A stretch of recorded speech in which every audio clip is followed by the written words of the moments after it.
हाँ जी, ਆਪਾਂ कर चुके सी लास्ट लैक्चर ਦੇ ਵਿੱਚ point bankers to note issue first point कर रहा सी सेंट्रल बैंक का काम ਆਪਾਂ बैंकर्स टू द गवर्नमेंट मैं ਤੁਹਾਨੂੰ समझाता ਸੀਗਾ third banker of the bankers ਇੱਥੇ तक अपना हो गया ਸੀ। ਹੁਣ ਅੱਜ ਆਪਾਂ करना है landers of the last resort. की करना ਆਪਾਂ landers of the last resort मतलब कर्जा लैन दा आखिरी जो साधन है वो सेंट्रल बैंक है। ठीक है, it is landers of the last resort. उधार लैन दा आखिरी जिहड़ा सोर्स है बेटा वो सेंट्रल बैंक है। ये थोड़ा सा पॉइंट तुहानूं ध्यान नाल समझना पैना है। ये जी की कहता है कि central bank discount the eligible bill of the banks to provide them liquid cash to discharge their duty well. He is the sole savior of commercial bank during emergency. मतलब जे कोई emergency है तो commercial बैंक वाली सिर्फ एक ही रास्ता बच जाता है, वो हैगा सेंट्रल बैंक। सेंट्रल बैंक किवें उन्हां दी हेल्प करता है? Discount the eligible bill. जेडे एलिजिबल बिल है, जो बिल हैगे हैं जेडे कमर्शियल बैंकों के बिल होंदे हैं जिन्हां दे थ्रू उन्होंने कोई पेमेंट मिलनी होंदी है, वो बिल वो सेंट्रल बैंक नूं दे के उस तो कैश लिक्विड कैश का मतलब है मनी कैश जिहड़ा हैगा लै लैंदे हैं। तो जे किसी किसी बैंक के कोल जिहड़े जिहड़े बिल पे हैं वो बिल वो सेंट्रल बैंक नूं दे के उन्हां तो कैश जिहड़ा हैगा लै सकदे हैं। ठीक है, दूसरा बेटा provide loan to commercial bank. Central bank की करता है?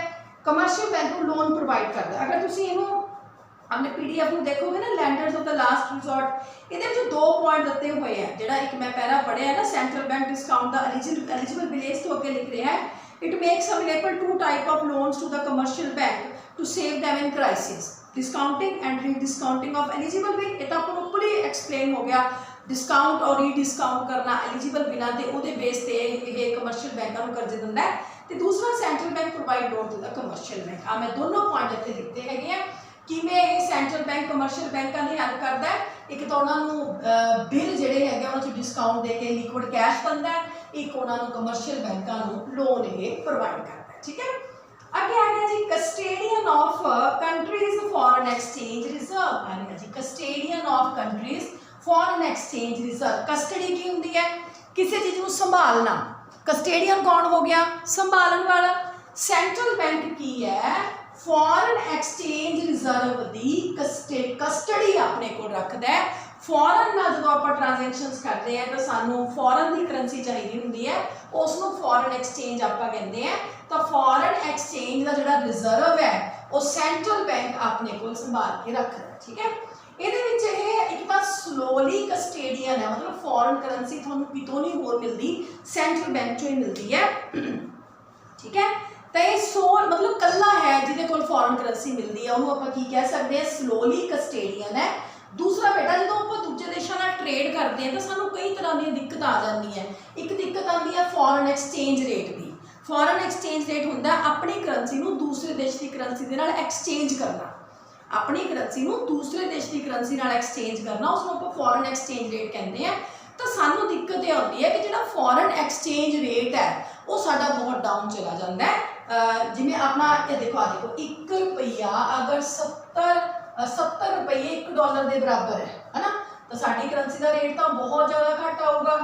जे बेटा ये 180 हो जाए होर घट गया, 100 हो जाए होर घट गया, तो इनू संभालन का काम भी साडी करंसी का रेट वधे, मतलब ये 30 ते आवे, 80 90 100 ना जाए, ये काम सेंट्रल बैंक करता है। तो देखो जी प्रॉब्लम एक तो फॉरेन एक्सचेंज रेट की सानू प्रॉब्लम आ जाती है, उन्होंने ये सेंट्रल बैंक संभालता है। दूसरी प्रॉब्लम आती है बैलेंस ऑफ पेमेंट की। बैलेंस ऑफ पेमेंट की होंगे आप जिहड़ियां पेमेंट्स विदेशों में करते हैं, फॉरनर्स को करते हैं, जिहड़ियां पेमेंट्स वो सानू करते हैं उन्होंने आप माइनस करिए साडे कोल बैलेंस ऑफ पेमेंट बनता है। कई बार की होंगे बेटा कि साड़ियाँ जिहड़ियां पेमेंट्स आप कर रहे हैं वो ज़्यादा हो जाती हैं, लेकिन जिहड़ियां मिलनियां आपां नूं वो घट हो जाती हैं। फॉर एग्जाम्पल आप अमेरिका को देना 100 रुपये, लेने 70 रुपये, तो 30 रुपये साडा ज़्यादा हो गया ना, माइनस हो गया। तो इदां दी दिक्कतों को बैलेंस ऑफ पेमेंट प्रॉब्लम कहा जाता है। अगर आप फॉरेन ट्रेड करते हैं तो सानू फॉरेन एक्सचेंज की प्रॉब्लम आ जाती है। थोड़ी बुक वाला भी लिख रहा है कि every country trade with other country here arrives the problem of foreign exchange rate and balance of payment. दो प्रॉब्लम्स आ जाती हैं, फॉरेन एक्सचेंज रेट की प्रॉब्लम ਤੇ balance of payment the problem. ਇਹਨਾਂ ਦੋਨਾਂ ਪ੍ਰੋਬਲਮਸ ਨੂੰ ਸੌਰਟ ਆਊਟ ਜਿਹੜਾ ਹੈਗਾ ਉਹ ਆਪਾਂ ਸੈਂਟਰਲ ਬੈਂਕ ਦੀ ਹੈਲਪ ਨਾਲ ਕਰ ਸਕਦੇ ਹਾਂ। ਠੀਕ ਹੈ, ਇਸ ਤੋਂ ਅੱਗੇ ਇਹਨਾਂ ਨੇ ਇੱਕ ਹੋਰ ਤਾਂ according to situation central bank sells, ਇਹ ਤੁਸੀਂ ਨਹੀਂ ਕਰਨਾ ਪੈਣਾ। अगला पॉइंट भी नहीं करना कंट्रोलर ऑफ क्रेडिट, ये लोड़ नहीं है, ये विच ही बार बार आप कर लेंगे। चौथा पंजवां तो मैं 7वां पॉइंट जो है लै रही है as a clearing house. Clearing house होंगे भी दो बैंकों से कोई झगड़ा हो जाए ਉਹਦਾ ਨਿਪਟਾਰਾ भी सेंट्रल बैंक करता है। अगर दो बैंकों के किसी तरह का कोई झगड़ा पैदा हो जाए ਉਹਦਾ निपटारा सेंट्रल बैंक करता। थोड़ी बुक वाला की लिखता है this function means setting the claim of various bank. देखो हम बैंकों झगड़ा कोई है थोड़ा उन्होंने तलवारा चक के लड़ाई करनी हैगी है। बैंक झगड़ा होंगे भी ये ए बैंक कहता जी मैं वो तो 10 रुपये लैने हैं, बी कहता जी मैं तेन 5 रुपये देने सी। इदा ना जो बैंकों ट्रांजेक्शन लैके कोई झगड़ा हो जाता है तो वह सैटलमेंट सेंट्रल बैंक कर देता, क्योंकि सेंट्रल बैंक को सारिਆਂ ਦੇ पैसे पे आप अगे चैप्टर के करना है कि किस तरह सेंट्रल बैंक मनी सप्लाई के रोल प्ले करता है। तो सारिਆਂ ਦੇ पैसे सेंट्रल बैंक के कोल होंगे हैं, उसकी हैल्प के नाल सेंट्रल बैंक उन्होंने समझा के थोड़े थोड़े पैसे उन्होंने एडजस्ट कर देता है। So this function mean setting the claim of various bank against each other with minimum use of cash. तो इस तरह मतलब ये मिनिमम कैश की हैल्प लैके दो बैंकों के या दो तो ज़्यादा बैंकों के जोड़े झगड़े आते हैं उन्होंने सॉर्ट आउट करता है।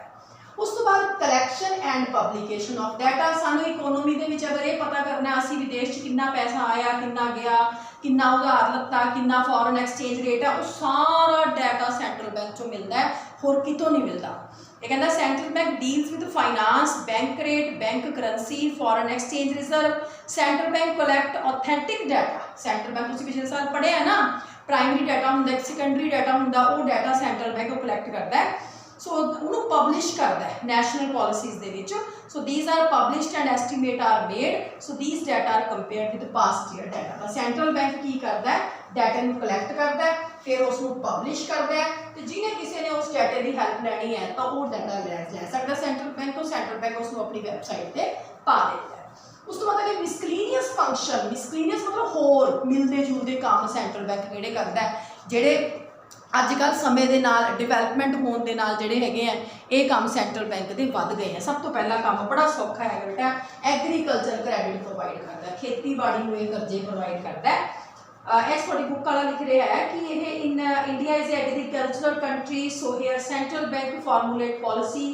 सो money lenders has looting the small farmer. छोटे जोड़े किसान है उन्होंने आड़तीए बाणीए लुटते हैं, मनी लैंडर्स लुटते हैं। इस करके जो सेंट्रल बैंक है वो घट ब्याज दी दरां ते स्कीमां लिया के किसानों को करजे दिंदा है, जिहदे नाल एग्रीकल्चर की डिवेलपमेंट हो पाती है।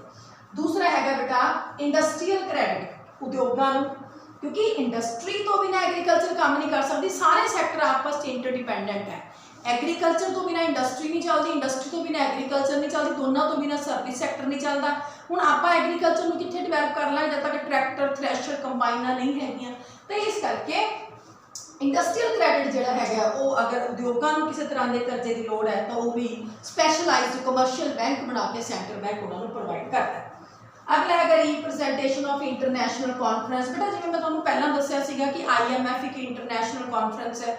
इंटरनेशनल लैवल पर जिहड़ियां कॉन्फ्रेंसिस होंदियां उन्हां दे विच हुण इंडिया चों कौन जावे, कौन रिप्रजेंट करे। PM तो इन्ना कुछ कर नहीं सकता है, प्राइम मिनिस्टर तो कर नहीं सकता। फिर किहदी ड्यूटी बनती है इंटरनेशनल लैवल पर जिहड़ियां कॉन्फ्रेंसिस होंदियां उत्थे जाण दी, RBI के गवर्नर की। तो RBI जिहड़ा हैगा वो इंटरनेशनल लैवल पर जिन्नियां भी एसोसीएशनस हैगियां उन्हां दी रिप्रजेंटेशन करता है। कहता conference of international monetary fund, IMF की जो कोई कॉन्फ्रेंस है, वर्ल्ड बैंक की जो कोई कॉन्फ्रेंस है, तो RBI जिहड़ा गवर्नर है वो इंडिया के वल्लों जाता है तो उत्थे स्पीच दे के अपने मैटर्स को डिस्कस करता है। उस बाद return of the torn note, पटे पुराने जोड़े नोट हैं वो RBI के बदले जाते हैं, आप तो बैंकों को दे जाते हैं, बैंक अगे RBI बदलते हैं। Money and bill market, money market होंगी है जी थोड़े समय के कर्जे प्रोवाइड करती है। बिल मार्केट जिते बिलों की सेल परचेज होंगी है। बेटे दोनों मार्केट्स इकोनॉमी को चलाती हैं, ठीक है। वैसे तो जो आप मार्केट देखिए मनी की तो एक मनी मार्केट होंगी है, कैपिटल मार्केट होंगी है। कैपिटल मार्केट लॉन्ग टर्म कर्जे मिलते हैं, मनी मार्केट शॉर्ट टर्म कर्जे मिलते हैं। इन्हों मैनेज कौन करता है, सेंट्रल बैंक। तो मनी मार्केट बिल मार्केट इन्हों की मैनेजमेंट भी करता है एक्सपोर्ट असिस्टेंस लास्ट पॉइंट है, एक्सपोर्ट अगर करना है तो ਉਹਦੀ मदद सेंट्रल बैंक प्रोवाइड करता है। अगर आप किसी भी तरह का एक्सपोर्ट करना चाहते हैं ਉਹਦੇ वास्ते सानू फाइनेंशियल हैल्प चाहिए है। थोड़ी बुक वाला लिख रहा है कि central bank provide export assistance directly और indirectly to export houses. It helps in the promotion of export, क्योंकि हर कंट्री चाहती है कि साडा एक्सपोर्ट ज़्यादा हो, ज़्यादा एक्सपोर्ट मतलब ज़्यादा पैसे आउणगे। एक्सपोर्ट साडी एसट है तो इंपोर्ट साडी लायबिलिटी है। अगर आप ज़्यादा एक्सपोर्ट करांगे तो देश में ज़्यादा पैसे आएंगे, इस करके एक्सपोर्ट करने दे विच भी RBI सानू हैल्प करता है। ठीक है, तो किहड़े मिसलीनियस काम कर रहे हैं, agricultural credit, industrial credit, representation of international conferences, return of torn note, money and bill market, export assistance. ठीक है, इस तो इलावा ये की करता है, ये लैंडर्स लास्ट रिजॉर्ट है, एक कस्टेडियन ऑफ द फॉरेन करेंसी है, एक क्लीयरिंग हाउस का काम करता है, collection and publication of data करता है। ਇਹਦੇ ਨਾਲ ਸਾਡੇ ਸੈਂਟਰਲ ਬੈਂਕ ਦੇ ਸਾਰੇ ਕੰਮ ਅੱਜ ਕੰਪਲੀਟ ਹੋ ਗਏ ਹੈ। ਤੇ ਨੈਕਸਟ ਆਪਾਂ ਕਰਾਂਗੇ control of money supply, quantitative and qualitative instrument. ਠੀਕ ਹੈ, ਓਕੇ।